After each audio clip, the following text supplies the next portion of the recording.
I've been retired for the past 13 years, and I worked for 24 years at the Veterans Affairs Medical Center in Detroit, and I was glad with all the commuting and so on to get out of that. 13 years ago, it's hard to believe that much time has gone past. I have hobbies. I play a trumpet semi-professionally, and so I'm still keeping up with that, maybe 30 gigs a year or something. And I like reading. I like listening to classical music on my stereo system, and it takes up most of my time, and I find that I never have a dull moment.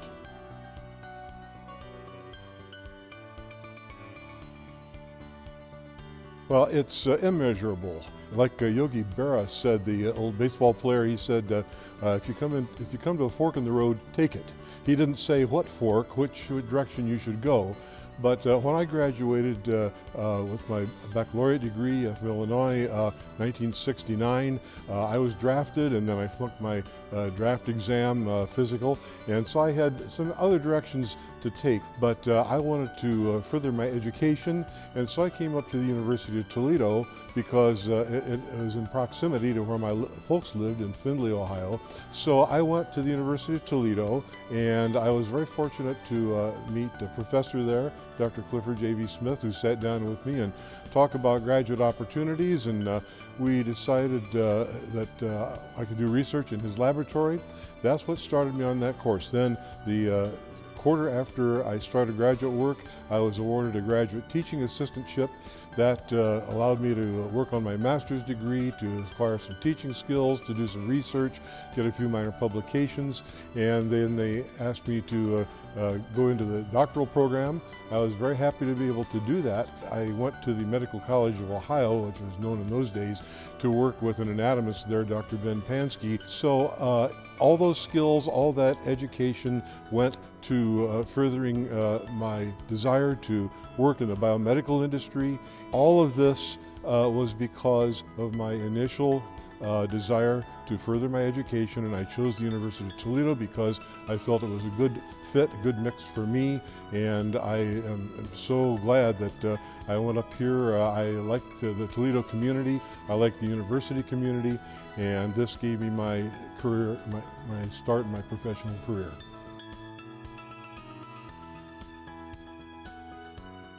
Initially, I started out doing research. I was at the University of Illinois doing some undergraduate research in physiology of small animals, rats, mice. So I learned a little bit about how to handle the animals. When I came to the University of Toledo, Dr. Smith had a very good research project going on food consumption in rats. That got me interested in the histology of brain structures, and I wanted to pursue that avenue a little bit more. So I approached Dr. Ben Pansky, who was Associate Professor of Anatomy at MCO, and there's a brand new histology lab facility he had, and he said, well, I'm interested in neuroscience as well, so you can work in my lab to do some histology on brain structures, but I expect that you're going to learn a little bit more about histological techniques, electron microscopy, immunohistochemistry. I did that, and we've had some intriguing findings, which allowed me to write up a thesis and had some publications and be awarded my Ph.D. finally. I got a 3-year postdoc working at Wayne State School of Medicine and Department of Anatomy. Nobody ever works in a postdoc position for more than 2 or 3 years. After that, it's time to go out in the real world. I served 5 years at Harper Hospital diagnosing tumors with the electron microscope and with immunohistochemical techniques, and then I moved on to the Veterans Affairs Medical Center in Allen Park. They were looking for somebody to assume the role of section head of anatomic pathology, and so they hired me to do that, and I was able to complete 24 years there before I finally decided that it was time at age 65 and a half to retire. I was tired of the 100-mile commute every day from where I lived back and forth to Detroit. So I retired, and I've been happy ever since.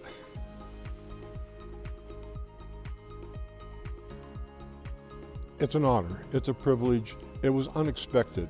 I did not seek any kind of recognition for my career or what I was doing, but I have had a little bit more contact with the University of Toledo in the past decade than I did during most of my career. So I had the occasion to meet with the Dean, Dr.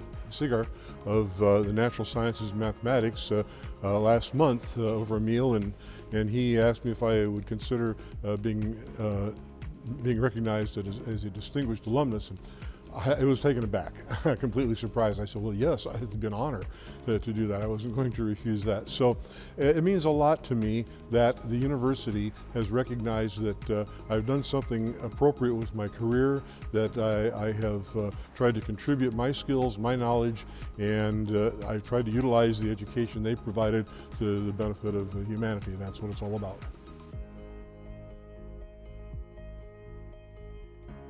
I like the teaching that I was able to do at various different levels, all the way from undergraduate students through pathology residents, teaching them the various techniques that we utilize in the histology and electron microscopy laboratories.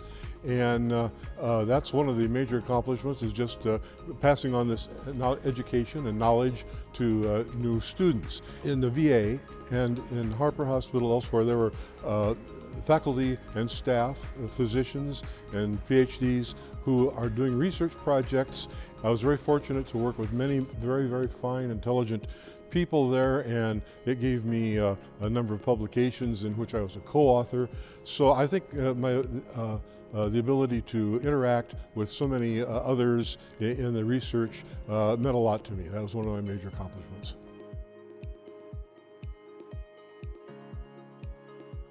When I was there in the 1970s, the Bowman-Oddy laboratories, where biology and chemistry were relatively new, and the basement area of that building was entirely open. Just concrete walls, a large space, and in the evenings when I would have to go down to feed the rats to measure their food consumption and do my experiments, while I was waiting the several hours for the experiment to take place, I would go down into that large basement room and I'd take out my trumpet and I would practice my trumpet down there. And that was a lot of fun. It gave me a little exercise, and by the time for the experiment to conclude.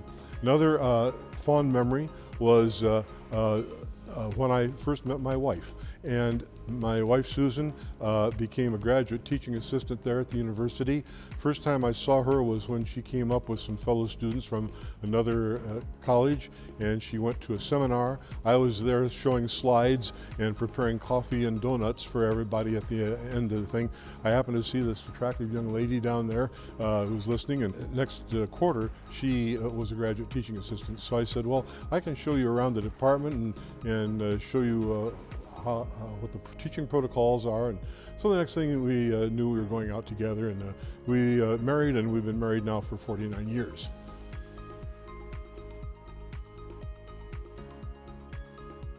Dr. Clifford J.V. Smith was a professor of biology, and he later became chairman of the Department of Biology. And I came in there on kind of a cold call. I went up there, and there was a secretary in the biology department. I said, I'd like to talk to somebody about graduate studies. And she said, well, most of the faculty have left for the summer, but she said, here comes Dr. Smith coming in to the building right now, and you can talk to him. And so I approached him, and he said, well, sure, let's go up to my office. And he sat down with me, and he spent a good deal of time talking with me about the biology programs and about his research. He was my mentor for all these years through the master's and doctoral program. The other person, of course, is Dr. Ben Pansky that I mentioned earlier. And he was actually a nationally recognized author of textbooks of anatomy and physiology. So I appreciated their help because they gave me the freedom to look around a little bit. I did a number of little projects. Some of them panned out well, some of them didn't. I wrote a few abstracts. And so there was a fellow up at Wayne State School of Medicine, Dr. Scoff, who was interested in somebody who could apply those techniques to his study of the glial cells in brains. And so I was able to get a postdoc with him, worked with him for 3 years. Those three gentlemen, Dr. Cliff Smith, Dr. Ben Pansky, Dr. Robert Scoff, did the most to help me out.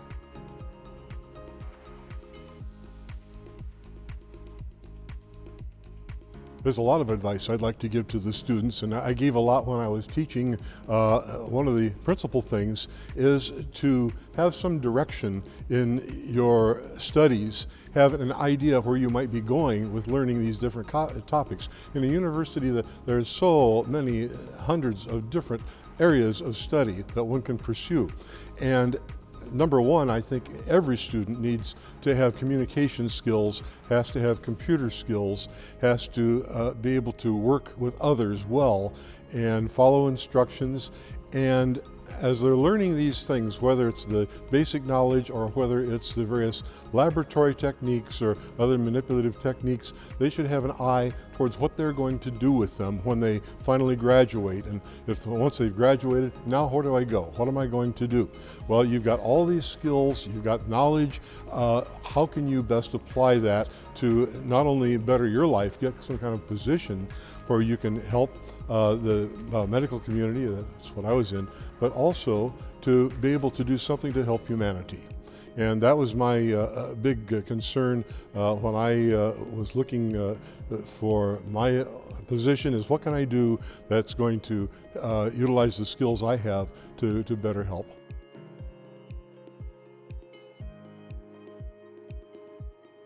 Nobody is remembered for more than a couple of generations, even in your own family. If you can remember your great-grandfather, you're doing pretty well, and not many people can. And I was very fortunate to have gotten my degrees and have made something of it. So I think, of course, I established these scholarships in the School of Medicine and School of Natural Sciences and Mathematics in order to make sure that other new students would have a little financial cushion to help their studies and maybe propel them along to advance their degrees and push them into a position in society. I think my best thing that I could say that I want to be remembered for is that I tried to help to be in service of others, and whether that was in teaching, whether that was in administration, whether that was in collaboration with other investigators, I did my best to try to utilize my knowledge, my skills to enhance the scientific enterprise, and in so doing to try to make life a little bit better for humanity.